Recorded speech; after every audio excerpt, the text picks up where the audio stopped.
Hey friends, welcome back to another episode of Theology in the Raw. My guest today is Patrick Miller, who is a pastor and cultural commentator who writes about politics, culture, and technology, contributing articles to Christianity Today, Newsweek, the Gospel Coalition, and other publications. He is the co-host of one of my favorite podcasts, Truth Over Tribe, and is also the co-author with Keith Simon. Patrick and Keith both co-host the podcast, and they both co-wrote the book of the same name, Truth Over Tribe, Pledging Allegiance to the Lamb, not the Donkey or the Elephant. Patrick received a Master of Divinity degree from Covenant Theological Seminary and pastors a politically diverse church called The Crossing. And Patrick has become a friend over the last several months, and we dialogue about lots of stuff kind of offline going on. And this podcast is focused on, as the title suggests, Christian journalism and how it addresses typically celebrity accounts of abuse or scandal in the church. And I just had a wonderful conversation with Patrick. I hope you enjoy it. Please welcome back to the show, the one and only Patrick Miller. You've been stirring things up on Twitter in a good way. But you had this recent thread about, for lack of better terms, Christian journalism. And specifically how Christian journalism, I'm thinking of Christianity Today, the famous Mike Cosper podcast, which I really loved, The Rise and Fall of Mars Hill, and then, just many different forms of Christian journalism that is exposing abuses in the church. And I think that's clearly a good thing in of itself. I mean, we could just start there. But then you raise a question, the whole failure porn thing, or not even failure porn, but beyond that, should we raise questions of if everything we're reporting on is abuse? Could that create an unhelpful, warped perspective of the church?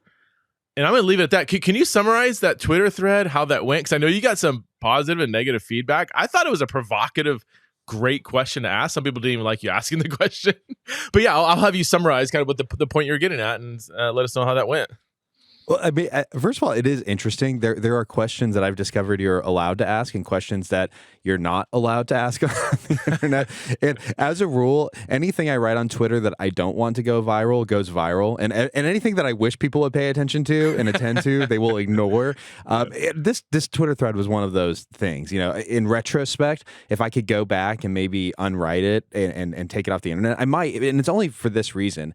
I think the case that needs to be made around this entire issue is really a case that can only be made in a long form format. And so you're just asking for critique and criticism when you write a, 800-word thread or however long it was. It's just not long enough to have a in-depth conversation or to really clarify your point. On the other side, I was grateful for it because in people's pushback, it sharpened me. I mean, it made me start asking questions that I wasn't asking previously. But at the core of that thread, or the core of my concerns, really come out of my experience being a pastor at a local institution.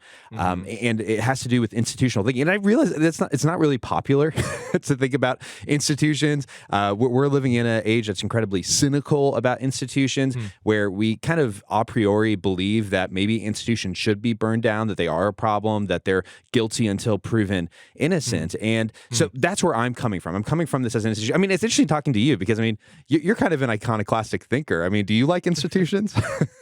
I like any question I get, I'm going to say, what do you mean by institution? I think that term has, and I'm largely thinking out loud here, I think the term has taken on, at least in my circles, an intrinsically negative connotation. Yeah. But is a monastery an institution? What constitutes an institution? Is it, if you have a super amazing church with humble leadership that's serving the poor and providing healing in the community? Is that an institution? Is it, how do people, when they say institution, what do you think they mean? They typically mean some kind of hierarchical, highly structured, people at top, they're untouchable and are wielding power, and they're just after typically profits, if it's a, profit driven, whatever. I don't know. That's kind of how I feel people are using the term, but. Well, and I think that's actually really important because there are a million different definitions of institutions out there. I think for my purposes, what I mean is an institution is any place or any living social organism where we live our common life together. Like Okay. it's a place of gathering, and so that could be a workplace, that could be Fox News, that could be a church. There's a lot of different kinds of institutions where people are living their collective life with one another. My concern, really interestingly, is actually. It's a concern for justice and the welfare of people. Because right now, everybody would agree we're living in one of the most depressed, lonely times in American history. And, Alexis de Tocqueville, he was a French writer who kind of traveled through America trying to figure out why did the revolution work here and it really blew up in France.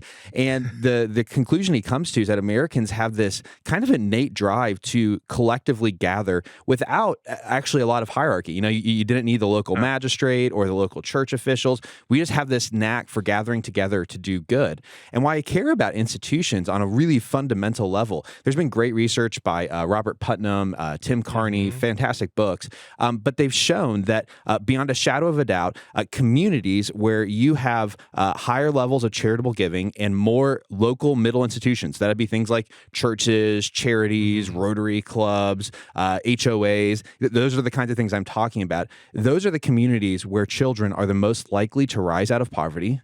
But by and large, it's not a technocratic solution, right? It's not like some welfare methodology, but that's where children are most likely to rise out of poverty. They also show the lowest rates of depression and anxiety, the lowest levels of criminality, the lowest levels of alcohol abuse and drug abuse. It turns out that when you network humans in robust, trusting relationships, what you get is human welfare, human health. And it makes perfect sense, right? Because if you're a poor kid and you have no connection to anyone who could maybe give you a job so that you could make a living and be successful in your life. If you lack a social network to catch you when you fall, that's not just your family, especially if your family is in poverty. If you lack those things, there's really no way to catch you and to help you and to serve you when life hits the rocks. And that's part of my concern about institutions is that institutions, they need trust, and we need institutions because without them, we don't have human flourishing.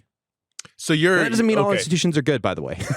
No, but you're saying at least at the base level, what an institution is, it's a neutral. It's neutral with the potential of major human flourishing. Without good institutions, humans won't flourish. Is that in a sense? Just the word community is a positive spin on how you're defining institution in a sense. Like it's right.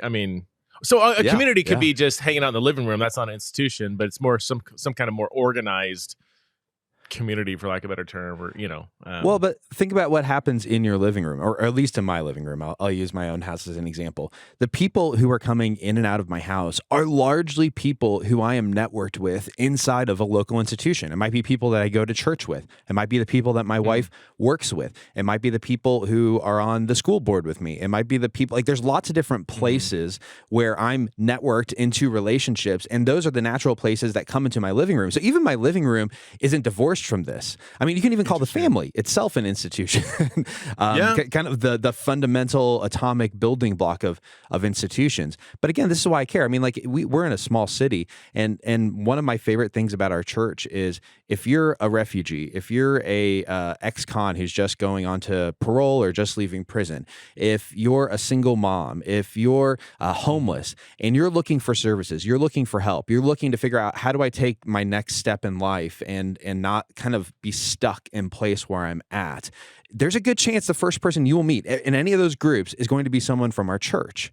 And that to me is an example of a beautiful institution doing beautiful things for a community to, like I just said, help lift people up out of poverty, help reduce levels of depression and anxiety and loneliness. And so that's why I really care about institutions. So let's go back to your Twitter thread. So you're saying that a lot of the criticism was coming from a very anti-institutional mindset. Is that, or was that some of the people that agreed with you? Because I could see it almost two ways. The anti-institution person could see you as addressing, perhaps even critiquing the institution of Christian journalism, or I don't know. Yeah. Could you unpack how the role? So that's really. No, that's super interesting because that was one of the things that did happen. I actually wrote a pretty long form article for a publication about the rise and fall of Mars Hill, leveling some of these critiques against it. And we can get into that podcast specifically in a moment. I pulled it from publication. for one simple reason. I was afraid that media operators and other organizations that have all the exact same problems as a Christianity Today has. In fact, I think many of them are more entrenched in those problems. I was afraid they were going to pick this up and use it as ammunition to try to destroy the institution of Christianity Today. And I didn't want that. And that was one of the ironic things that happened with my thread. I had people getting on and be like, yeah, this is why I stopped subscribing to Christianity Today. This is why I only read First Things or American Reformer. And I'm sitting here, I'm going, no. You have completely missed the point. They all live in the exact same media landscape. And some of those organizations, by the way, have far deeper problems. Like, the reason why I was critical of Christianity Today is because I see Christianity Today I see them as fellow travelers.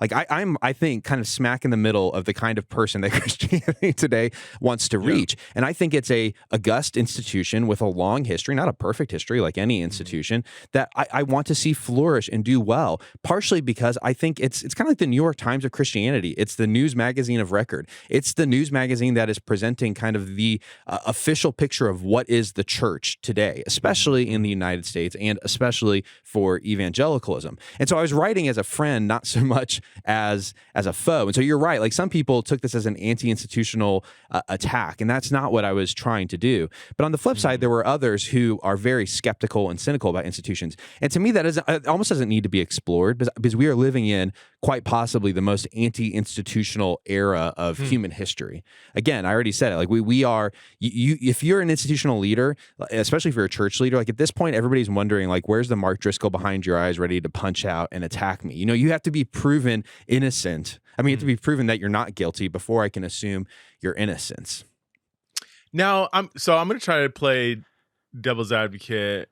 Well, I kind of have several directions I want to go. Let me begin here. When I listened to The Rise and Fall of Mars Hill, I loved it. I thought it's fantastic. In fact, I was expecting more of a simply one-sided Driscoll bashing, but I was impressed that they did have some nuance. They even had people that were saying my lives radically changed, and even this might give me some emails. Do I need any more emails right now? Yes, I do. Even his toxic masculinity stuff, and I rarely use that word. It's a buzzword. I don't like to use buzzwords, but listen to some of it. Pretty toxic. There were men who were they were, and again, it's not that they weren't masculine. Therefore they weren't good men, but they weren't courageous. They weren't good human. Like they were to their own admission, like they were not living good lives, and this hyper masculine kind of thing did provoke some kind of stepping up. And now again, it was toxic. Okay, it was bad, but I mean, like, just never talking about how to be a godly man, that's not the option too. And they would have been left probably with a equally negative life on the other end or whatever. I want to make sure I'm really clear with. Yeah, I think I was clear. Was I clear with that? I mean, no, I think they're clear. I mean, I think anybody has to be able to say, in a vision of toxic masculinity, which Mark Driscoll might be the epitome of, inside of that toxicity, it's not unalloyed toxicity. There's good things that are mixed up in there, and those good things can do good things for people. But meanwhile, the toxicity can also do really bad things at the same time, and that's kind of what you're wrestling with, I think. Yeah. And even gathering men together, I mean, like, being a hard worker is a good virtue. Getting a job is a good virtue. Being taking spiritual responsibility for your life is a good virtue. Not blaming everybody for your problems is a good virtue. Getting out of your mom's basement at 33 years old. No offense to those who are, if there's a good reason for it, but you know what I mean? Like, stepping up and being an adult, so there was some, at least when I listened to that episode where you addressed kind of the men's ministry or whatever, I'm like, ooh, yeah, this is not going to go well. This is going to spawn toxicity. But I can pick out some good threads within that. And if the kinds of men that he was drawing in, saying that I needed this kick in the butt kind of thing, this, tough love, I'm like, oh, there is some good to that too. Let's just do it in a godly, Christ-centered way, not in a, Book of Judges sort of way. But we're getting off the so here. Okay. So I would lean on the side of, I'm so sick and tired of the abuse of power in the church. I'm so sick and tired of of these, narcissistic power mongering Christian leaders that don't look like Christ. I'm sick and tired of the mean Pied Pipers leading, let's expose it. Let's blow up the system. You mentioned I'm kind of more on the iconoclastic side. I'm like, yeah, let's just blow the whole thing up, rebuild, so that's where I lean. So when I heard the podcast, Rise and Fall of Mars Hill, I was like, this is good. And it was more balanced than I was expecting. And I had Mike on, and Mike was I just had one conversation with him. He's like an amazing guy, humble guy. He was taking criticism, saying, yeah, I probably could have done better with that. I'm like, wow, that's impressive. So I'm coming at this with a more of a positive view of, but then you raised the point. What's the statistic? You said the top 20 read Christianity Today articles in 2022, 17 or something were on abuses in the church. And like, are we dealing with an 85% open rate on? Yeah, because that's a picture you get. Like a Christian church right? is. So I looked at it and said, and again, partially this is subjective, right? Like, what do you qualify? And I didn't even say abuse. That was the interesting thing. I don't know if I ever actually said the word abuse in the entire Twitter thread. I talked about scandal, and I was making the point that I think 14 of the top 20 were around scandal, and then I made the point, and I'm going to have the number slightly wrong here, so I'm not looking at the tweet, but I think it was like 7, 8, or 9. Somewhere in there were specifically scandal surrounding celebrities. So it was like you have this broad theme of scandal, specifically with celebrities, and then within that you have an even narrow category that we could probably draw into abuse. And so I was concerned. In fact, I think we're kind of circling on my concern. It feels like we're caught in a catch-22 right now. On the one hand, to resist public accountability is to court unjust systems that lead to abuse. And so I want reporting on abuse. I mean, full stop. I just want to be crystal clear. We need to talk about this stuff. It needs to be a conversation. We need to think about how we structure our institutions so that they don't become fertile ground for abuse. What a worthwhile conversation. Amen to that. But the other side is that if we continue, focusing much of our attention on scandal and abuse on the church, we're also going to welcome a local level institutional extinction event, right? That leaves people psychologically ill and unnetworked and unconnected. It has all the negative costs of higher levels of loneliness, depression, criminality, drug abuse. I mean, these are the things that come when you tear apart local institutions.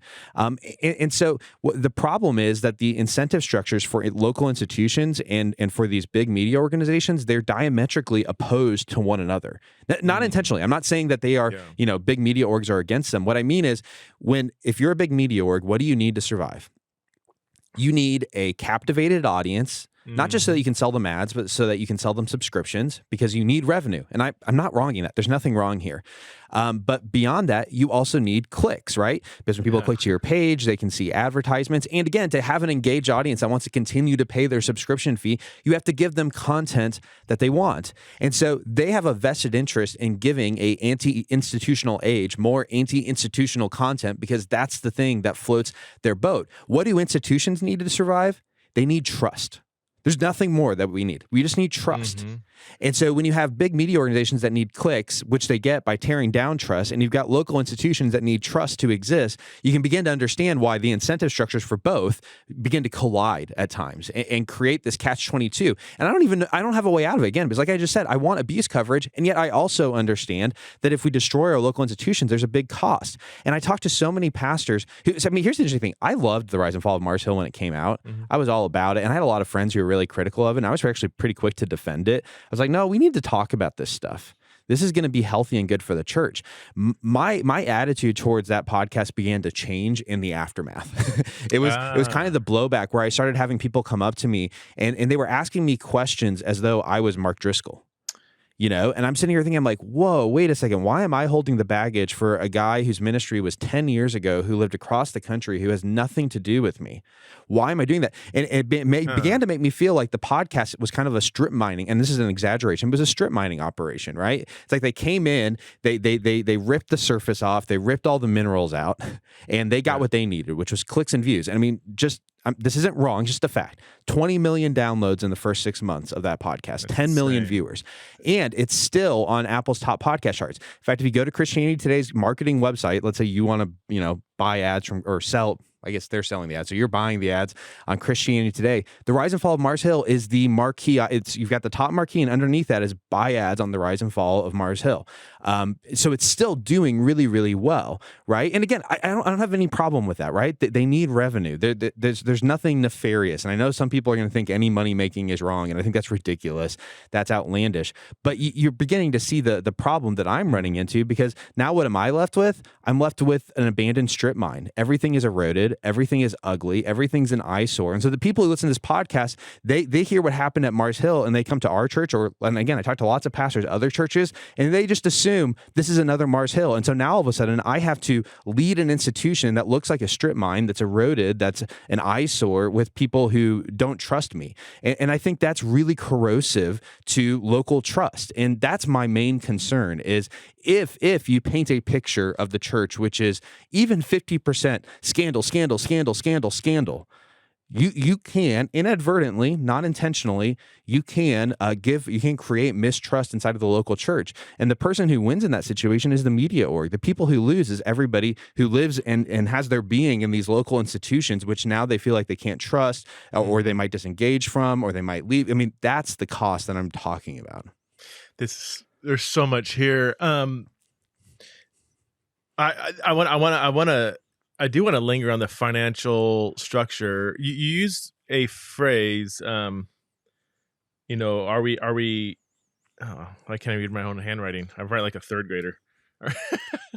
I found a journal from third grade, by the way, and I opened it up and I realized my handwriting has not changed since that period. So I literally write like a third grader. Oh, I'm so bad. I used to hate writing I'm a whiteboard guy. So when I was a professor, I'd always write on the whiteboard. I'm looking at it, I'm like, so embarrassing. I'm misspelling words. So bad. Are we destroying the institution by reporting on it, or are the institutions destroying themselves by participating in abusive behavior? That's probably one of the main rubber meets the road questions, yes. Right? And I don't think it has to be a both and, or I mean, I think it can be a both and. I think, of course, when every time we read about another pastor falling or whatever, abusing authority, they're to blame for whatever.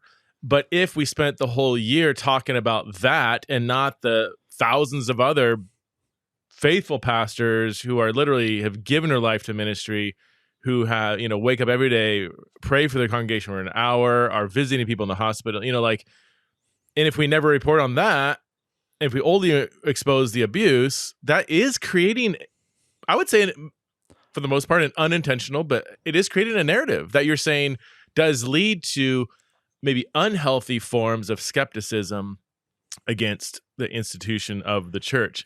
That's one point. Would you, I mean, is that that's kind of the heart of what you're concerned. You're not at all excusing, despite what some Twitter people said, you're not at all like downplaying or saying we shouldn't report on this. You're just at least raising the genuine question of what do we do when we are creating an unhealthy narrative based on truths, but they are still you're hand selecting kind of these negative parts of celebrity churches, and why aren't we reporting on Billy Bob pastor in Indiana?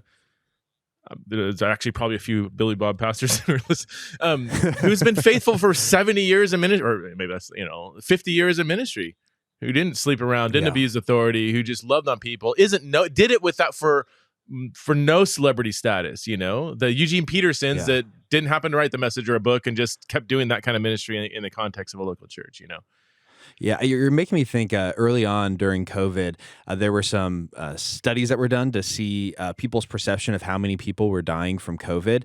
And amongst people who consumed mostly left-leaning media, I can't remember the exact percentage point, but I think it was something around, they believe that about 10% of the world's population had died to COVID.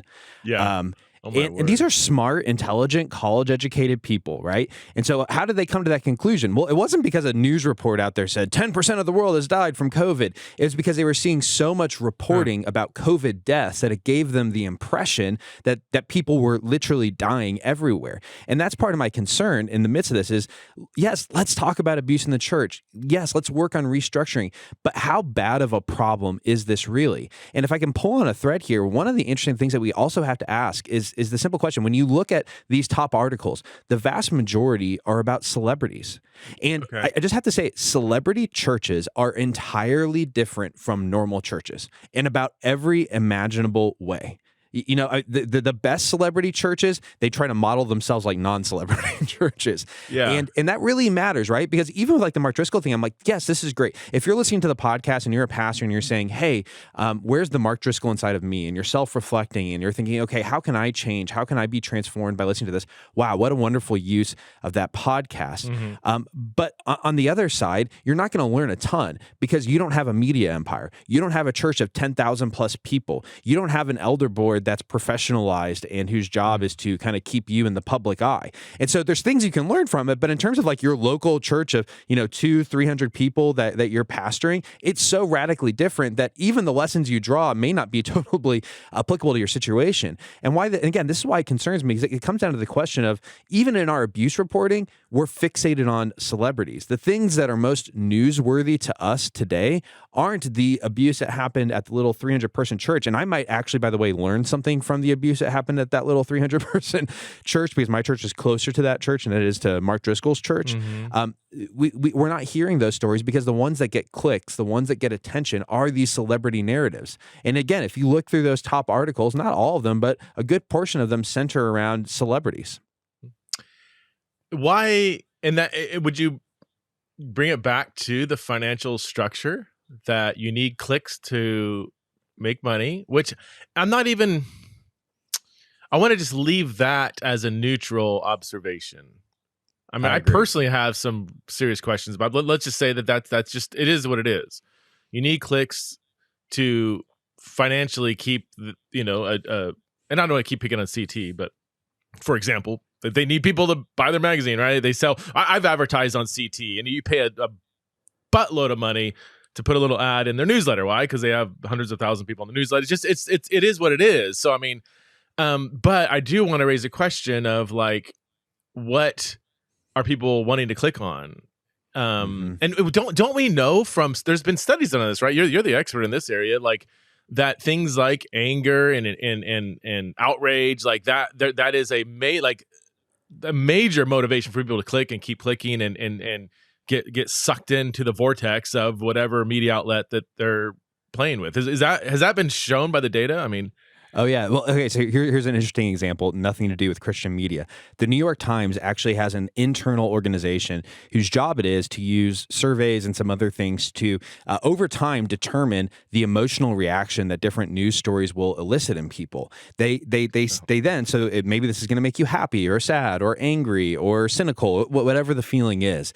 Then they go to advertisers and they say, hey, what do you want your ad to be on? Do you want to sell your product to someone who's angry about something, to someone who's cynical, to someone who's happy? And you can imagine, depending on your product, knowing the emotions of the person who's reading the piece could be it's a hot lead, right? You know that you can sell to that person. And so, yes, emotions are really at the core of what we do. I think my bigger problem in the midst of this, and one of the big pushbacks I got, is that people said, look, CT can't control what their audience clicks. Like, okay, that's not their fault. So you can be critical of them and say, look at their top 20 most clicked articles, but they didn't choose that. And I understand the point. It strikes me as being incredibly naive about how digital media works. It's okay. That's kind of this idea where it's just, the popular stuff rises to the top and it's no one's fault. What you have to understand is that in our current media environment, and I could go into a lot of depth about this, it is designed to do a number of things. Number one, it's designed to target people, and to target individual people, it needs to track people. So they use things called cookies and then pixels. The pixels allow them to connect what they're doing to places like Google and Facebook, and so that they can reach those people on their sites. So now, like Christianity Today or Christian Post or whatever it is, they can reach people wherever they're at. And they use things called funneling, which is essentially looking at what's the normal journey from someone who's never been on our website all the way down to subscriber, all the way down to regular reader, right? And they're tracking everything you do on their website, and they're designing content to funnel you down to the bottom of the funnel, because that makes you their most lucrative user, audience member, is someone who's regularly reading. And again, I think this is neutral, okay? I think it can be used ethically and unethically. But what I can say is this is the norm. Yeah, it's neutral, but it does raise questions, which it should. It's like, wow, okay, it is what it is, but is this okay? I think at least being aware should cause us to pause a little bit, right? I mean, that's it makes me think of was it LBJ, the who coined the phrase the military industrial complex, which spawned a lot of people, saying, wait a minute, Eisenhower, yeah, and a lot of people have kind of said, wait a minute, I can't. Well, I think this has been shown. I think it's pretty shown. I don't have the data in front of me because I'm just thinking of this off the top of my head. But our economy is so wrapped up in the military that we kind of need a war, like financially as a country. Has this been? I mean, maybe some people would say yes, and I don't know. But if that's so, I guess my point with the analogy is if finding dirt or exposing and exposing dirt, scandal, abuse in the church has become a primary revenue stream. Ultimately, again, I'm not saying that's bad, but that we have to at least acknowledge, like, ooh, if you need scandal to survive, then do you really want scandals to go away? What would happen if we solved all the abuse and scandal in the church? Would a popular Christian magazine that is often reporting on this stuff and making money off of reporting on it, again, not saying that's bad, I'm just saying that's just it's an observation, not an argument, is that could we at least say, ooh, there could be some conflict of interest here, that might not, there might be some unhealthiness there. Well, I think it's a great question. And, obviously you've got kind of news outlets that are entirely about abuse and scandals. Like I'm thinking of something like Julie Roys, for example, and if that's what your thing is, like as a news organization, is we report about abuse and scandal in the church, part of me is like, okay, that's fine. Like, that's great. The question is, every news magazine, every newspaper has a different mission, a different goal. And, most Christian news magazines, Christianity Today included, see themselves as being for the church. They're trying to tell the story of the church. And that's where it's like, you're not Julie Roys, okay? That's not your mission and your goal. That's her mission, her goal, and there's a value and a place for that. So I'm not critiquing her. But if you need more abuse and scandal, if you need to find more of it. Now, I want to be really clear because, I've had the chance to talk to the president of CT, and, he was the first person to tell me, we get more leads. I can't remember the number he gave me, because you would be shocked the amount of leads we get, and we report on very, very little of those leads. He's like, okay, we might choose to invest, in 10 different abuse stories and only end up reporting 5 of them, right? So if we have a picture of Christianity Today as an example where they're just reporting every piece of scandal they can get, I think that's a helpful false picture. Where I get really concerned here is it has to do with something called audience capture. It's the way in which your audience begins to shape the content that you write. So it goes back to this whole thing of like, you're constantly tracking your audience, you know what they're doing. And so these news orgs, everyone that I know of, they all have data analysts on their team. And their job is literally to cull through all the data that their website is gathering in. And then again, say, hey, here's the user journey people go on. And then take those insights both to marketing and to editorial. That's where it gets interesting, because now all of a sudden editorial is being told, hey, this piece did really well and it led to these results, and we need to do more of that because we need more of these kinds of results. And so now all of a sudden, so like people think that like advertisers control, media, and they're totally wrong. Audience controls media. Advertisers just want access to that audience. Audience capture is when the audience begins to shape what's happening inside of the newsroom. And the trouble with these incentive structures is that they're often invisible. Right? Like no one's actually sitting down and saying, hey, let's let the audience decide what we report on today. But you build systems that force you to do that, so you don't have to talk about it, and then accidentally or incidentally you end up doing it. And again, I'm not trying to throw CT under the bus. It's just an example. I looked at mentions of abuse in the exact year prior to the rise and fall of Mars Hill. And they had something, I think it was like around 110 mentions of abuse in the year before that podcast came out. And then I looked at this is using their onboard search function. And then I looked at the year directly after the rise and fall of Mars Hill, after their kind of quote unquote conclusion episode. I know we came up with later episodes later. That number over doubled in the next year. It went up to something like 240 mentions of abuse in the following year. Now, that could be totally incidental. I'll tell you what it's not. It's not that there was more abuse in that year. In the year before the rise and fall of Mars Hill, you had Ravi Zacharias, you had Kanakuk camps, you had the Hillsong stuff with Carl Lentz, you had the John Ortberg stuff. You had all of those scandals happen in the year before. So it wasn't for a lack of scandal. But that's why when I say like I'm getting concerned about what audiences are clicking, it's not an accident that audiences see what they see. It's not an accident that they're clicking on what they're clicking on. Part of that's out of your control. I totally admit that. But also, when you begin to realize you catch fire with an amazing podcast that is all about scandal, and then the year afterwards, your mentions of abuse double, like that just is, I think, to the rational person, it just raises some red flags of what's driving the coverage here. And again, it's coming from me as someone who says, I want to talk about abuse. I think abuse is important. I don't think abuse is a good business strategy. I was just thinking I could probably make a ton of money if I did a series. So I went to like, well, you know, I'm not even going to mention it because that I guess some lawyers. You're going to do the series now. let me just say, like, you know, we all have, you know, if you've been part of a organization, you know, whatever, like. There's going to be pros and cons. And if there's been bad experiences, and if you just went and really just created a narrative based on facts, like what if you if somebody wrote a biography on my life and just highlighted all the fights I had with my wife, all the times I yelled at my kids, all the time I said something just so stupid on social media. And if that's all you reported on, those are all facts. They could be 100% true.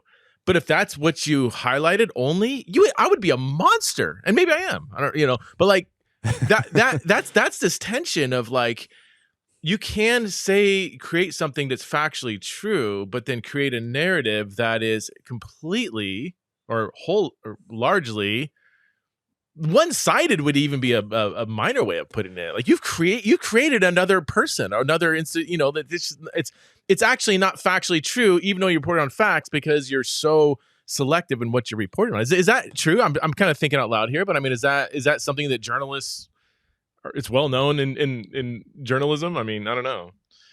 Yeah, no, I mean, I think you're hitting on something key, which is what I want to ask people, what's your framework for the church?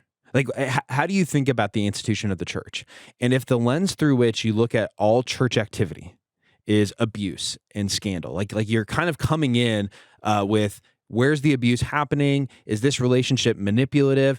You're going to see different things than you would see if you came into it saying the church is the bride of Christ and it's full of sin and problems and abuse that we need to address, but it's also full of beauty and glory and goodness, and we need to see all of it. And I'm not accusing, by the way, CT or any organization of saying that. I'm just saying when abuse becomes the framework for our engagement with the church, when scandal becomes the framework, we'll see things differently. We'll describe things differently. We'll call things scandal that maybe shouldn't be called scandal. I mean, you and I have talked a bit about the whole Matt Chandler thing, but I think it's kind of a case in point.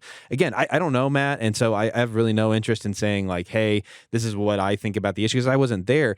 But what struck me in the midst of it is I thought, again, not knowing any of the details, I thought, wow, they actually just did the thing that everybody says you're supposed to do, right? Something bad happened. They immediately took it to the elders. They had an outside group come in and look at it and give them their findings. And then they acted on that group's findings to make a decision for him to have to step down for a period and come back.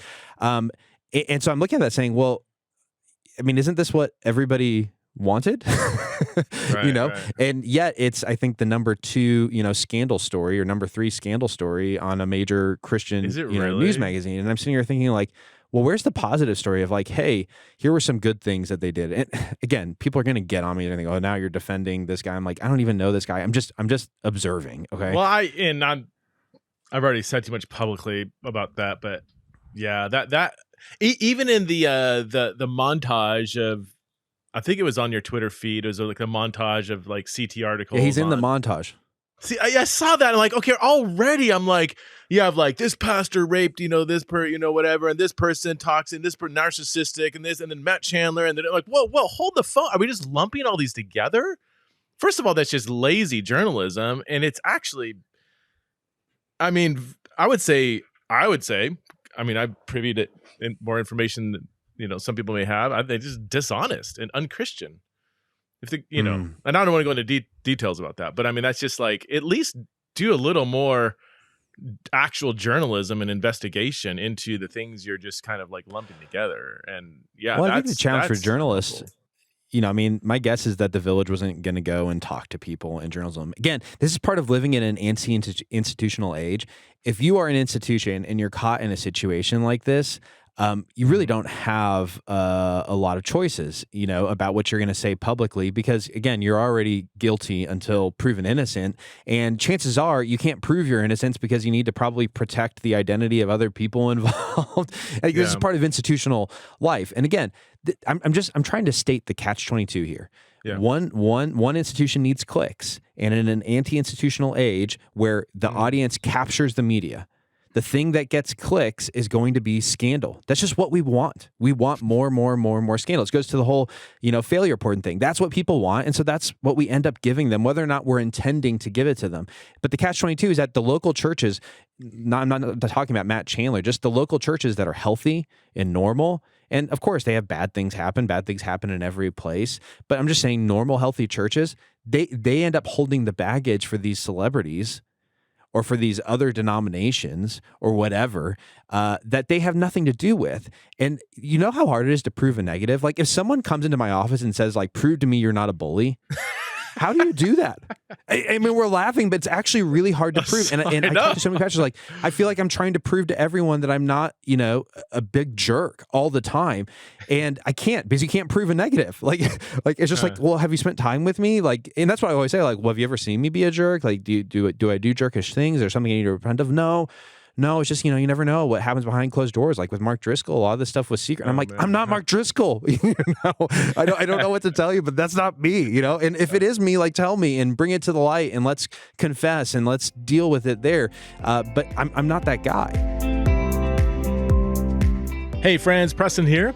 As most of you know, I'm an author with David C. Cook Publishing, but I'm also an avid reader. And so I wanted to share with you some of my favorite authors and books. These are authors that have inspired me, challenged me, helped me grow in my faith in new and exciting ways, and I know they'll do the same for you.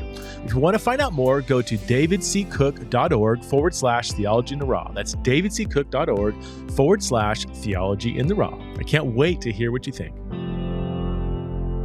Do you have, so we've been doing a lot of deconstructing. In your mind, like, do you have a reconstructed version of healthy journalism that would actually survive? I mean, is there another more I don't know the right word, better way to get clicks while exposing scandal when there's scandal and yet not feeding off of the masses' desire for scandal or whatever, or outrage over scandal? Is there a better way in your mind that may or may not work? Maybe it's just an idea, but I mean, what would be the better version of what we already have? Yeah, I mean, if I was going to pull on 2 threads or maybe 3 threads, and we can look at each one of those, one would just be talking about celebrity coverage, because I think that has a real bearing on this conversation. Mm-hmm. Another thread would have to be, it's what I would call responsible mining. I already used the strip mining idea, responsible mining. And then the third one would just have to do with this whole audience capture thing. So I don't know which of those threads do you want to talk about? Let's do the first one. Yeah, let's go in order. Those are all good. Okay, so I think the celebrity one, again, remember, because most of the scandals that we're talking about, these abuse scandals, they're about celebrities. The SBC would be the big exception to that.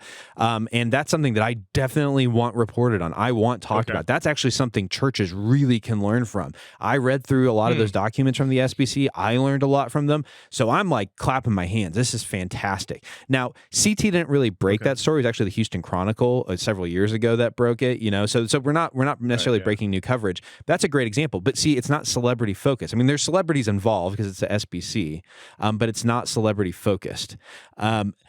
Here's what I find interesting about celebrities. If you go back to the earliest newspaper in the United States, you can find it. It was published one time a month. It was a monthly newspaper, and I love it because the publisher said something like, it was like, and if there happens to be a glut of occurrences, perhaps we'll publish more frequently. About 100 years later, the first daily newspaper is released in the United States. So this is the 1700s. About 100 years after that, American interest in news becomes insatiable, and you begin to see newspapers like the Philadelphia Evening Bulletin. It was an evening newspaper that released 7 extras every single day. Now, why does this matter? Because it comes fundamentally down to the question of what's newsworthy. Like, there was a time when people thought there weren't enough newsworthy occurrences in a single month to justify having another newspaper. But then 200 years later, there's so much happening. There's so many events that we need 7 newspapers in a single day just to cover what's happening in Philadelphia, in a single city. And so what this means is that journalists, they need stories. If you've got to fill pages, you have to have stories. And this is how we get modern celebrities. In the ancient world, you didn't have celebrities. You kind of had heroes, and people rose to the surface. Your celebrities didn't come from newspapers. They came from the folk, like the stories that folk told one another. And now we have this prefabbed, because people demand fame, they demand, a new literary masterpiece every year, a new, crazy event every evening. We need people to fill our pages, and celebrities are designed to do exactly that. They create pseudo events that are quote unquote newsworthy. They're great at drawing attention to themselves. And as they get more attention, their lives just de facto become more newsworthy, right? The more attention we give them, the more interested we are in what it is that they do. And so that's how we get the modern day celebrity. It really is a symbiosis between news media and its need for pages and newspapers, or pages on, digital pages, and the celebrity. Now, why I think this really matters when it comes to Christianity is that, let's just take Mark Driscoll as an example. In his first 7 years of ministry, CT mentioned him 5 times. That's it. But he had a knack for getting attention, right? He knew how to do the pseudo event. He knew how to be the pseudo person. He was the cussing pastor. He was the drinking pastor. He was the, just crazy out there pastor. And then in 2006, something shifted. He got a primetime spot on TGC. And now he's really kind of a full bore celebrity. He's the guy. And I think over the next 6 years or 7 years of his ministry, he was mentioned by CT 108 times, including a full-length piece detailing his life. Okay. Now, when we look at his life and like the downstream cost for institutions, the news media created Mark Driscoll. There's no way around it. You wouldn't know who Mark Driscoll was if he didn't get as much attention as he got. And that wasn't Christianity Today exclusively. It was the whole apparatus of news media making him a thing. And the downstream effects was that you got all of these male pastors who decided that they wanted to be, terse, jerkish, let's do discipline, spiritual trials. They all began to mimic him because we are mimetic creatures. We want to copy. So here's what happens. Christianity Today helps create this monster, this celebrity monster. Institutions copy him, and that creates unhealthy institutions downstream. And then he has this plagiarism scandal followed by, internet bullying. And then it turns out he's bullying everybody in his life. And the whole thing comes undone. And then the next 7 years after that scandal, Christianity Today mentioned him, I think it was something like 126 times, culminating in a podcast. Now, here's what's interesting. Who wins in this whole picture? Well, when he's being created, the news media wins because they've got stories, and he wins because he's a celebrity. Institutions lose because they're following a loser. Okay? Who wins when he falls? Well, now he's not winning, right? But who's winning? The news media is, because it turns out we like to consume celebrities as much as we like to mimic celebrities. And so they're able to produce all of these articles. And who's the loser in this situation? Well, it's all the institutions downstream who are left holding the baggage because everybody thinks you're just like Mark Driscoll. And so we can't talk about the problem of scandal and how to report on abuse properly without dealing with the problem that the vast majority of the coverage is about celebrities. Celebrities created by the media and then consumed by the media. And again, who holds the baggage? It's the institutions. And so one thing I would just say is, like, what's healthy reporting look like? Stop talking about celebrities so much. December's Christianity Today had Bono on the front cover. Stop talking about celebrities so much. You create them, they create bad downstream effects, and you consume them, and that creates bad downstream effects. Stop talking about them. We don't need to talk about them. Now, that's going to be hard for you because every incentive structure is pointed in the opposite direction. That's what I'm saying. Like how from a raw business perspective, the guy crunching the numbers at the end, you stop talking about celebrities, and then I would assume the numbers are going to go down.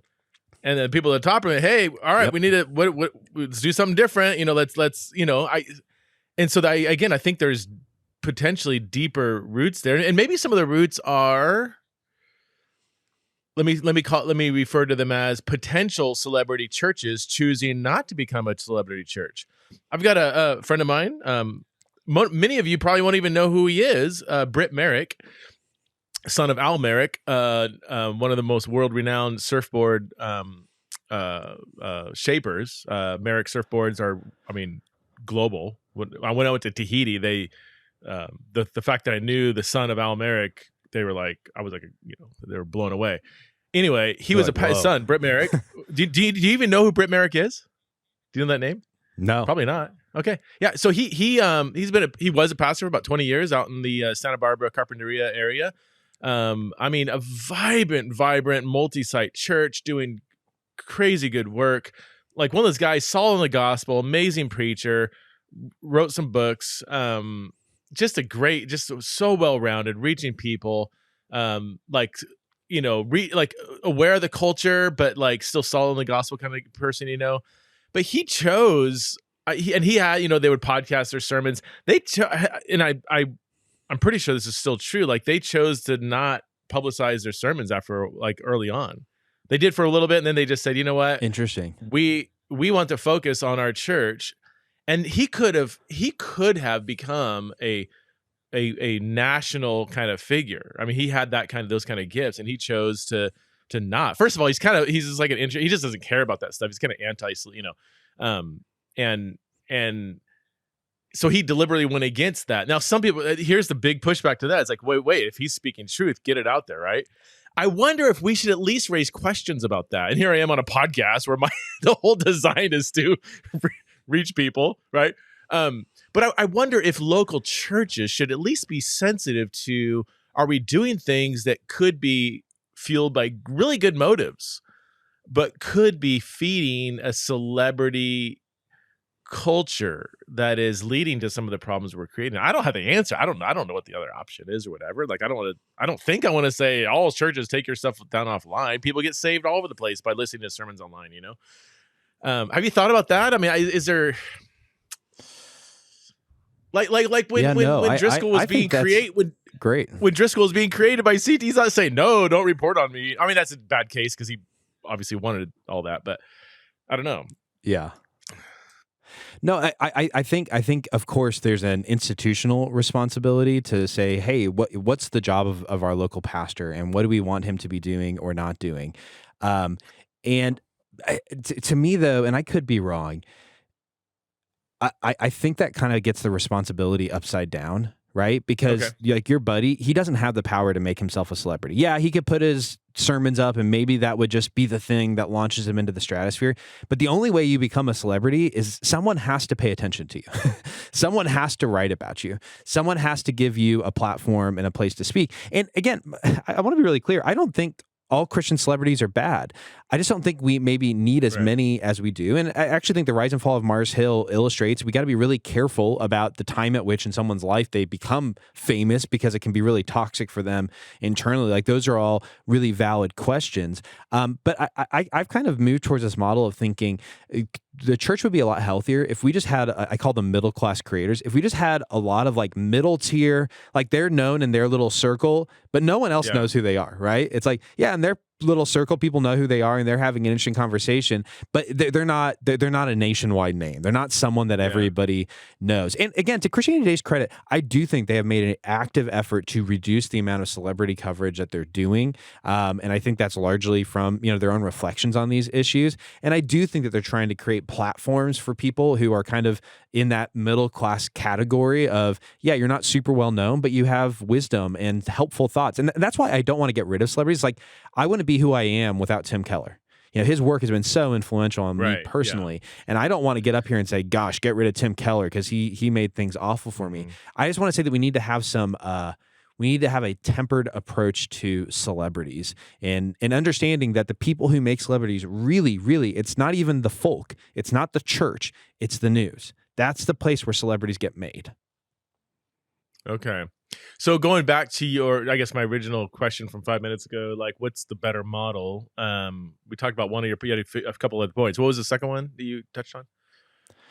I think the second one is, it's what I called responsible mining.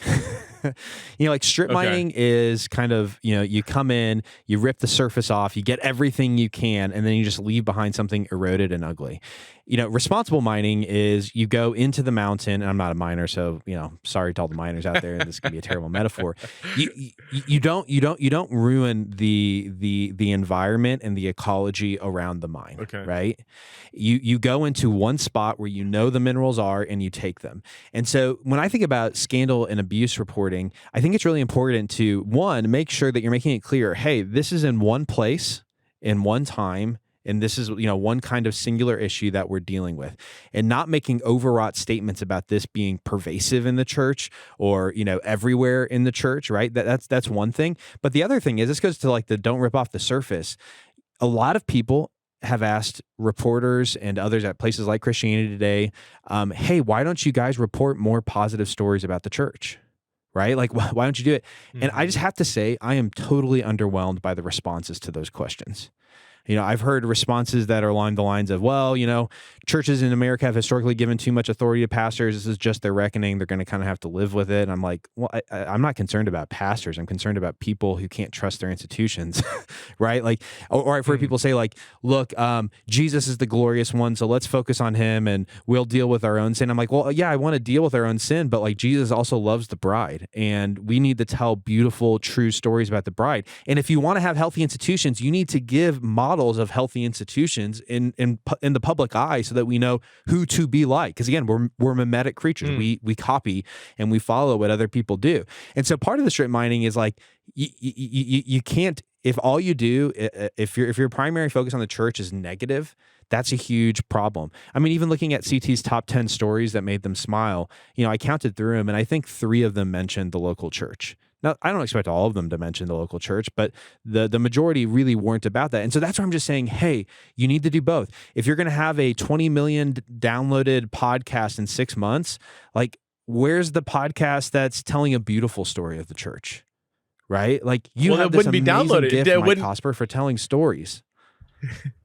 That wouldn't get the clicks though, right? Now, yeah, I mean, in theory, I'm like, yeah, of course, let's not stop reporting on the scandal. Let's just maybe do more reporting on the positive. But my guess is they wouldn't make the top 20 list the next year. I don't think. Maybe I don't know. I mean, just would they? Maybe it depends on how you do it. I don't know. Well, again, so now we're like hitting on that third element that I said I kind of wanted to pull the string on, which is audience capture. Yeah. And that's exactly it. It's like, yeah, your revenue might have to go down if you're going to tell a different kind of story. But perhaps more importantly, it's just saying, who's your key audience? Like, is your key audience going to be people who are deeply anti-institutional, people who are deeply mistrusting of the church? Or is your audience, your core audience, going to be, church leaders? Or your core audience going to be people who are deeply invested in the institution of the church? Yeah. Oh, I think you cut out. Are you there?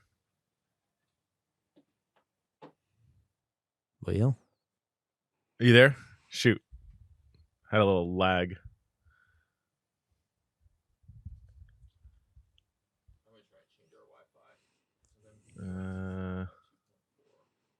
Oh yeah, we shouldn't be on 2.4. That's a slow one. If you can hear me, I can't hear you and you're frozen. So let's just wait. It might be. Oh, there you are. Can you see me? Yeah, you're back. You're back. Sorry, my internet is weird. It's not you, it's me. No, I can pick back up. Sorry, I don't know where I lost you. I've got a really good editor who can splice it together. So maybe just go back a minute or so, and he can figure it out. Yeah. And I've also recording locally if he wants that. Happy to. Oh, that I was going to ask you about that. That'd be perfect. Okay. Yeah. So I guess just keep going then. All right. Yeah. No, I'll pick back up with a kind of third string. And so I think that relates to the third string, which is audience capture. And that has to do with who you see as being your core audience, right? If your core audience is going to be people who are deeply anti-institutional, who are deeply skeptical of the church, that's fine. That's your audience, but it's going to shape the kinds of stories that you tell. If you see your audience as pastors, church leaders, people who are deeply committed to the church, they are going to be interested in a different kind of story than the anti-institutional bunch. I also get the sense with some media organizations that it depends which side you're on. Like there's media organizations on the right who are always afraid of people further to the right of them. And then there's always media organizations that are kind of on the left, and they're always afraid of people to the left of them. And what I'm seeing in a lot of Christian media orgs is the latter. Well, I'm actually seeing both. I shouldn't say it's one or the other. It's like they're afraid if they don't do like a kind of full Monty strip mining operation, someone further left of them is going to come along and say, see, now you're enabling abuse in the church. And I want to say to them, no, like you need to take that hit. You're doing the reporting. You're the journalist. Do it responsibly. Do it really, really well. Okay. And take the hit of you didn't go far enough. Don't pass that hit down to the local institutions that had nothing to do with any of this to begin with. Yeah. Oh, man. But I mean, we're hitting on the catch-22, right? Like that's what makes this whole thing so challenging. One institution needs clicks and it needs attention to survive. The other institution, the church, needs trust to survive. And I want to say both those institutions really matter. I want reporting on abuse, and yet I also want healthy local institutions. The one thing I will say is this: given the moment, the era in which we live, of just deep cynicism and mistrust about institutions, I think it calls Christian journalists to be more careful about the way they attack institutions than they would be in, let's say, the 1950s when everybody trusted their institutions and believed in their institutions. And in that environment, maybe it'd be a lot more important to go the extra mile and really deconstruct what's happening inside of the institution. Do you see a problem? We haven't really touched on this, but I kind of touched on it, but just even like I mentioned, hand selecting facts can build a narrative. But what about just some of the sloppy journalism as a whole? And I say that as one who, the few times I've been on, the subject of a piece, I'm like, that ain't accurate at all. Like, or, I know several good friends in who were part of the Ravi Zacharias inside deep, good friends. And, the way even that's been reported on, obviously Ravi was an abuser through and through, but then some of the other people kind of swept up into that. I'm like, that's not actually accurate. Like you have not taken the time to do the hard work of quote unquote unbiased journalism. You're just trying to it sounds like you're just trying to ride this story further. Well, that's about it. You're trying to sweep other people into this and misreporting on stuff that's just not accurate. And I'm not trying. I don't want to give specifics because I'm not. Yeah, but I don't know. I haven't seen really good handling of a story like that, across the board. But yeah, and again, I think abuse coverage is incredibly challenging. I think journalists are often up against a wall because the people who could tell the quote unquote full story or other side of the story in a complex situation often won't talk to journalists, right? And so you end up in a situation where the only people they have access to are people on one side of the particular issue. And I mean, I could point at a few stories where that's happened. My sense reading a lot of the journalism that comes out of, Christianity Today is I actually think they've got really fantastic journalists who do a really, really good job in general with their reporting. And I really appreciate it. And so I don't really, I too have experienced, someone writing about something that, about me and me reading and be like, whoa, that is not at all accurate or true or what I was trying to communicate. And I wonder if that's just like the nature of someone writing about you. Like no one's going to describe you the way that you want to be described. But I do think there's a call for journalists to be responsible. And the other incentive structure that we have not gotten onto, and I hesitate to say it because you end up casting aspersions on individual people, and that's not my goal here, is in the Twitterverse, which is where most journalists live. I mean, literally, the Washington Post has a person on their staff whose job it is to work with reporters to put their stuff onto social media in the most viral way possible. And Wow. reporters, they get captured by their own audience, right? Like, I mean, I've experienced. It's like a hit, you know, a little dopamine burst in my mind when tons of people are retweeting something or liking. And so, is it a shocker, by the way, that if people keep retweeting and liking all of your stuff about Scandal or this particular topic, that you as a reporter are now even more incentivized, maybe not to report more stories, but to talk about it more frequently, to use it as your framework?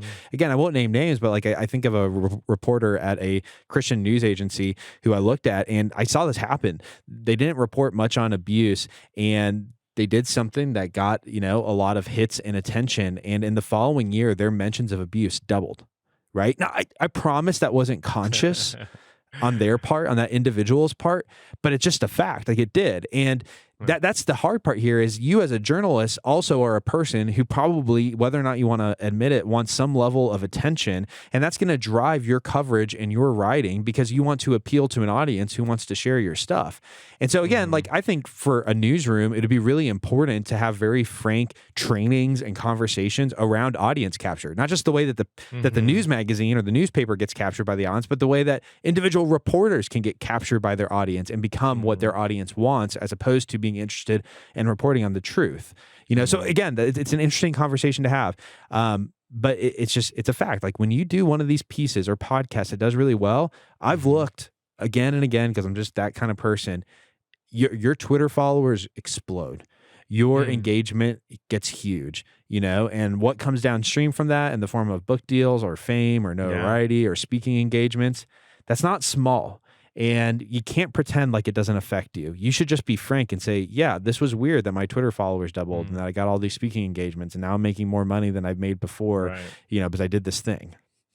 That's, I mean, just in the publishing world, one of the first things they ask is, all right, give us your platform. Twitter followers, Facebook, Instagram, are you on TikTok, website view? I mean, it's like, and you know, again, and I'm not, if I was in their shoes, I'd probably be, you know, like, we need to sell books. Who's going to buy your book? If you're a big name person, all right, you already have the name. If you're not, you know, well, how are people going to find this? You know, but it's an outstanding book, best book. You know, yeah, but who's going to read it? Like, who's going to find it? You know, and I've noticed, like, back in when I first was on Twitter, it was kind of like the, you know, more of the Wild West, just kind of say provocative stuff. I used to just play with Twitter. Like, I would say stuff that I know would pull people out of the woodwork with anger so that I can mute them. Because I'm like, I feel like muting some people today. So I'd say something like, and you know, I'd say something like, I want to find out where the envelope is. Like, I would push the envelope really far over something I was thinking about. And then when it went too far, I'd get all this like, I'm like, okay, so I went a little too far. Thank you. Appreciate it. I'm going to pull back just a little bit for my actual publication. So I would just use it and just really, now I look back, I'm like, dude, I almost didn't even realize that there's like people out there listening, you know, but I would get way more when I had half as many followers as I do now. I would get way more retweets and likes and views and all this stuff. And now I get hardly anything because I'm like, hey, here's a podcast I did with, you know, Patrick, you know.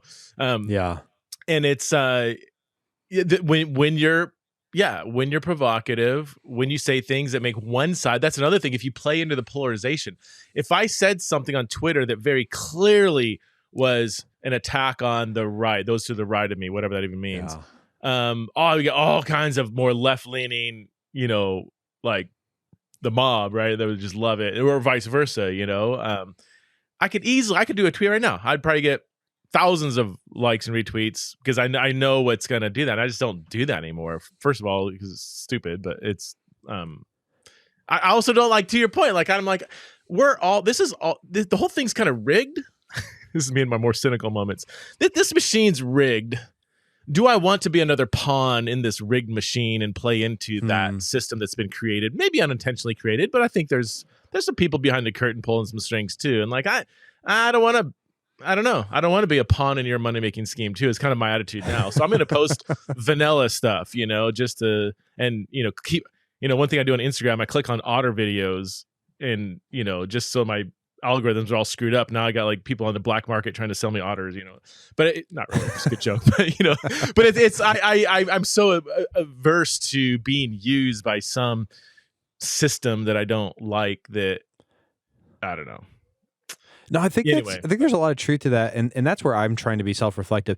The best response, because I've experienced the exact same thing. I mean, I just told you, like, the things that go viral are the things I would never Yeah. choose to go viral, and I often end up regretting that I ever said the thing to begin with, Yeah. which is kind of your point. And I think part of it, for me personally, is even with the tweet we're talking about. I didn't think I was someone that people were really paying much attention to at all, right? And so I thought ton I'm of just a dude on the views. internet saying crap, Yeah. and like that's not true. And so now I'm like, okay, I have to take that responsibility seriously, because I'm not just some random dude, I guess. Yeah. But more importantly, that the best response I got to my tweet, which is very critical of me, this response was by I think Joey Cochran, who's a really thoughtful guy, and he said, Patrick, it's turtles all the way down. And what he's talking about was there used to be this like mythological idea that the whole world was on the back of a turtle. And like, so everybody's like, we're all on the back of this giant turtle. And which of course led to the question is like, well, but what's that turtle standing on? Right. Because we're trying to figure out what we're on. We're on top of the turtle. What's it on? And the answer was, well, it's on top of another turtle. Well, what's that turtle on? Well, it's on top of another turtle. And so it's just turtles all the way down, right? Like that's your explanation of the cosmos is like, it's just more turtles, right? And his point in saying that to me was, I can talk about the digital incentive structures for these news magazines. I can talk about the digital incentive structures for reporters, but it's turtles all the way down because they're exactly the same for me. Right? We're all kind of in the exact same universe. We're all living in the exact same incentive structures. And so it's easy to, for me to point the gun at, the news media organization is doing something that I don't like. And yet all of those exact same problems that I'm critiquing are true in my own heart. And I have to live within those exact same structures. And so that's why, again, for me, I just look at this stuff and I say, look, I don't know if we can call them neutral because I think there are some definitely bad things about these structures. I think the best thing we can do is be aware of them and be frank about the way that they're shaping our thinking and our reactions, and try to set up guardrails in both our personal lives and in our institutional lives to prevent the excesses that come from those incentive structures. You cannot do that if you are unaware of them or if you deny them. And that's one of my big concerns with Christian media in general right now is that, first of all, Christians have no idea, generally speaking, what those incentive structures are. Like they just don't, like they don't even realize, like when I go to this website, I'm being tracked and all the information is being given to Google and Meta. And yet it is, trust me, I can show you, right? Like this stuff's all happening to you. You have no idea. And so as a result, we're really naive. And so that's why I just want these organizations to be frank and open and say, yeah, we track you. We have funneling systems. We get ad revenue. We need to make sure that you're subscribed. We're tempted to give you things that you want because that's what's best for our business model. Like, just be honest and then saying, here's what we're trying to do to make sure that our reporting still has integrity so that there is a barrier between the business office and the newsroom. Here's what we do to keep that barrier intact. Like, just tell people, let us know how you do it. And if you don't know how you do it, then there's a good chance you're not, right? Those two things are just perforated and they're seeping into one another. Do you have a few more minutes? Yeah. What's your time? You don't have any meetings to get to? No. You're a pastor, so you just work on Sundays, right? Is that? Yeah, that's right. I don't actually have a job. Sit around. I do have a question about, this is really for my own sake, and this is truly a genuine, honest question. Everything we've been talking about, how does podcasting play into this? Because as we've been talking, I'm thinking, okay, even the whole celebrity thing, like churches trying to get online. I'm like, well, my whole thing is online. There's nobody local. I don't for me, my entire podcasting is by definition out there, online. I don't put hardly any energy into promoting the podcast. My goal is to try to produce good content that I like. Like, people always ask me, why do you have this guest on, that guest on? It's like, I wanted to talk to him. I don't know. I want to talk. We've been boxing back and forth. I'm like, hey, I want to talk more about this. Let's do a pod. It's just something that I'm interested in. Not necessarily. Now, sometimes my interests overlap with the populace, and it gets a larger views. But sometimes it's like I'll just have a buddy on that's not well known at all. I'm like, he's thinking through something. I want to talk through that. So my motivation isn't to grow the podcast audience, and yet when it does grow, I like, that's kind of cool. I got more listeners this year than last year. So is there any warning check, this is kind of the underbelly of the machine that may not be able to be fixed? How much of that applies to podcasting? Like, are there changes I need to make in my podcasting methodology?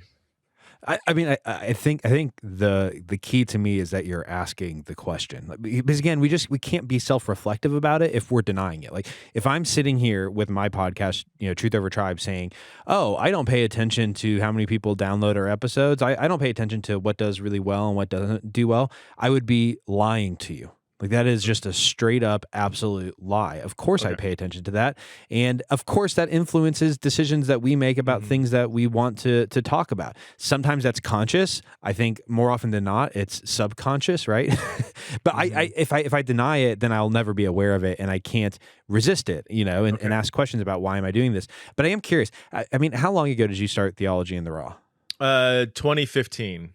So it's been around for a while. Yeah. Yeah, so you've been doing this for 7 years. I will say this, and it's interesting it's 2015. I would have said 2014, but 2014 is kind of a break point in digital media in my mind. Because it's 2015 is when Jeff Bezos buys the Washington Post for the bargain basement price of $250 million. And he's the one who invents all of these audience funneling, targeting, data analytics. He invents all of these strategies for the WAPO because it's a failing newspaper. And in the years that follow, they become really integrated into virtually every news magazine, every newspaper inside of the country because they're so successful, right? They really, really work. And why I say that is it is much harder today to break into any sort of public discourse than it was in the 2014 world. Even probably the 2015 world.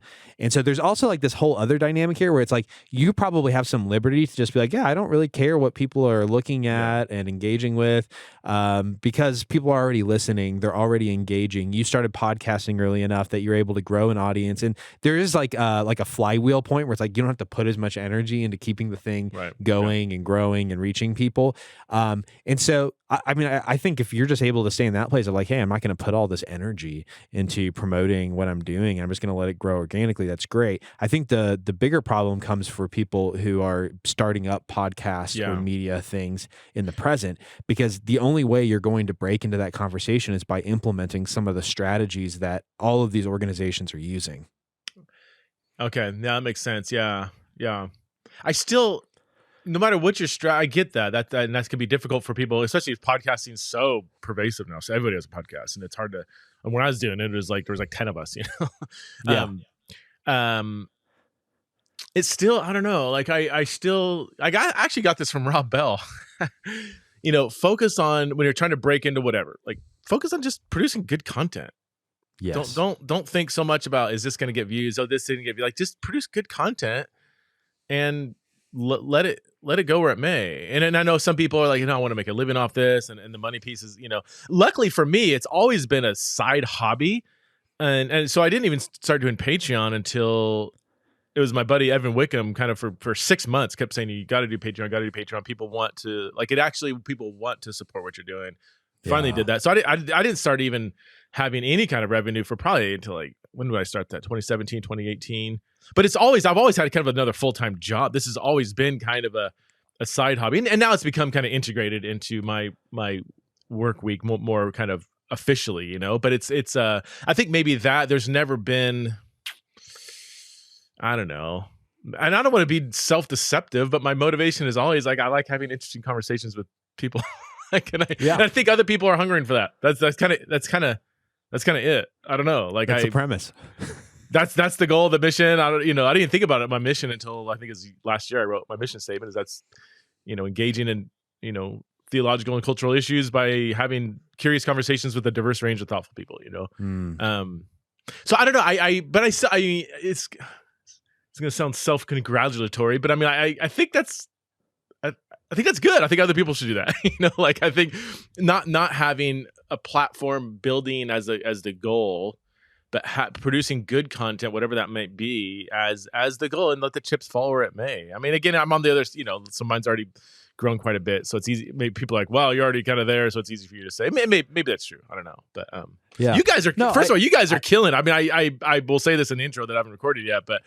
Your podcast, Truth Over Tribe, is I think it's the only Christian podcast that I listen to consistently. I'll dabble or whatever, and nothing against Christian podcasts, but you guys do such a great. I love your podcast. It's so good. Has it grown? I'm curious how you're in the last year or so, or whenever you started. Yeah, no, I mean, Truth Over Tribe has grown tremendously. I mean, we launched it in August of 2022. Is that right? That was last year. So Yeah. six No, that's six not right. months. August 2021. 2021. Is that right? Yeah. August of yeah. No. So the podcast has been around for a year and like 4 months. That's how long we've been doing this. And it's for sure grown. I mean, we had another podcast before that, and so that helped kind of interest and engage people in what we were doing. But I mean, again, here's where I'm at when it comes to podcasting. And I'm with you. So like, if you're going to produce cruddy content that isn't interesting, that doesn't help anyone, it actually doesn't matter how many strategies you build around it to grow and reach people. It's not going to go anywhere, right? You can't just do cruddy stuff, and you should care more about the product, like what you're making and what you're serving to people and trying to help people with what you're doing. Then I think you should care about how many people are following this and engaging with it and downloading it and all of those issues. On the other side, like, and this would be my pushback is, if God has, I'm gonna sound a little cheesy, but like, if God has put something on your heart to care about and to speak about and to share with the broader world, I think if you're doing it well, you have a sense of responsibility to steward that message well. And I think part of stewarding that message is using like thoughtful strategies, not in a way that dominates your decision making, right? Again, let's be clear. If the goal is platform building, I think that's really problematic. But if the goal is to give helpful content and to make sure that people who would be helped by the content actually get access to it and hear about it, and that's going to require strategy, and it's going to require, that doesn't just happen magically, right? If that's your goal, I think that's a good thing. And that's why I don't wrong these media organizations, because I think in many cases they do have good messages that they want to communicate to people. Right. They want to help people, and they're just using the best strategies they have to get in front of people. And we are living in a hurricane of static on the internet. And I just think it would be a huge bummer if every great Christian podcast that starts right now just says, hey, we're not going to build any strategy. We're just going to do our work the best we can, because you're just going to get dominated. You'll get dominated by Disney. You'll get dominated by Fox. You'll get dominated by Netflix. You'll get dominated by every, Spotify exclusive podcast. Like, you're going to get dominated by all of those other podcasts out there. And now you've got Christians who are spending the vast majority of their podcasting time, not even consuming any content that helps them grow in their faith. And so that's my heart behind saying let's put some strategy and thought into it, because we actually want to help people, and we need to combat the bad messages that are, again, dominating people's lives. But let's not make the platform and the size of the platform a goal. I mean, like with Truth Over Tribe, I have a number in my head.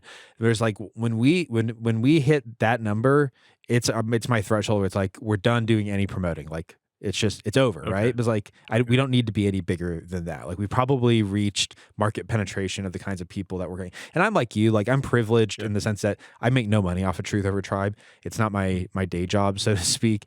And so I'm not financially incentivized by the entire thing, but I think there are people who are, and maybe should be, because you should get paid for your work, in my opinion. So yeah, it's complicated, I think.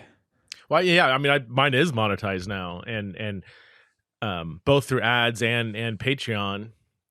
And the Patreon community has just become such a lifeline to me, not just this is going to sound like I'm, rubbing their backs or whatever, but they're somebody that's going to financially support or Theology in the Raw is most of them has just amazing stories of how the podcast I mean, it blows me away. Some of the, like, I wanted to leave the church and now I'm, back in church, or I want to leave the faith, or, or just whatever, like, just really amazing stories.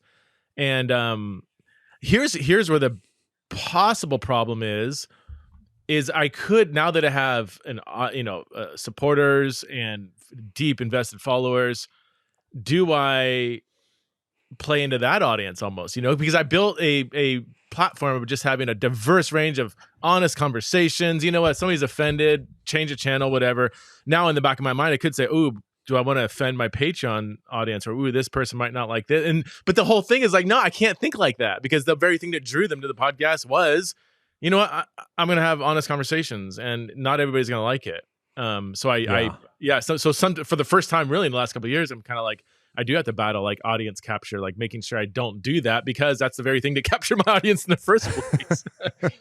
No, that's exactly right. Like that's where for me, it's like the question isn't, are there incentive structures that are motivating you consciously and subconsciously? Because the answer to that's yes, it is. Mhm. Do you know what they are? And again, what guardrails do you put in place to make sure that they don't take control? You know, Yeah. they're there, and it's not always a bad thing. Like Right. when I think about our podcast audience and the community that's in that podcast audience, like those are great people who I actually want to give them content that Yeah. helps them and benefits them. And I don't want to give them content that is useless to them or uninteresting or unhelpful.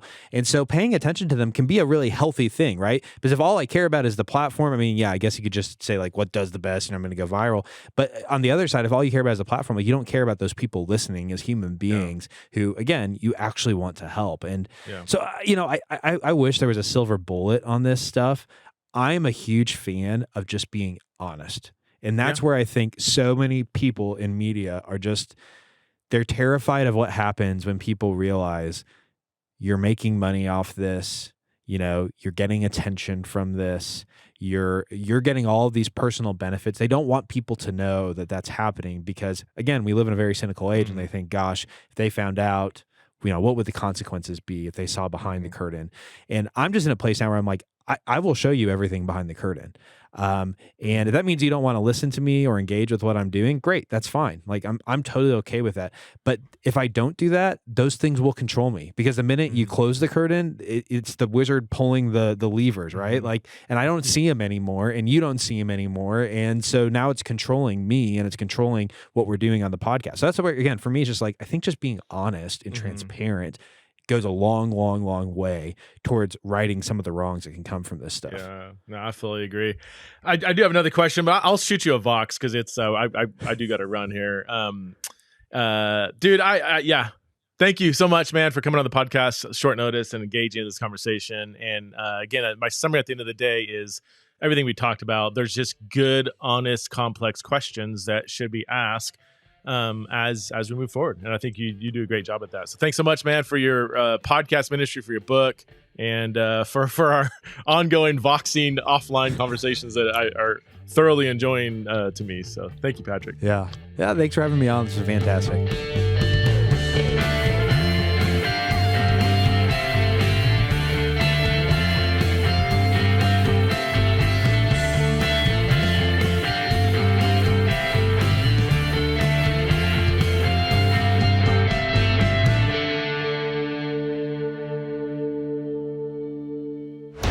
This show is part of the Converge Podcast Network. Hey friends, have you been blessed or encouraged or challenged by Theology in the Raw? If so, would you consider joining Theology in the Raw's Patreon community? For as little as $5 a month, you can gain access to a diverse group of Jesus followers who are committed to thinking deeply, loving widely, and having curious conversations with thoughtful people. We have several membership tiers where you can receive premium content. For instance, silver level supporters get to ask and vote on the questions for our monthly Patreon only podcast. They also get to see like written drafts of various projects and books I'm working on, and there's other perks for that tier. Gold level supporters get all of this and access to monthly Zoom chats where we basically blow the doors open on any topic they want to discuss. All of my patrons play a vital role in nurturing the mission of Theology in the Raw. And for me, just personally, interacting with my Patreon supporters has become one of the hidden blessings in this podcast ministry. So you can check out all of the info at patreon.com/Theology in the Raw. That's patreon.com/Theology in the Raw.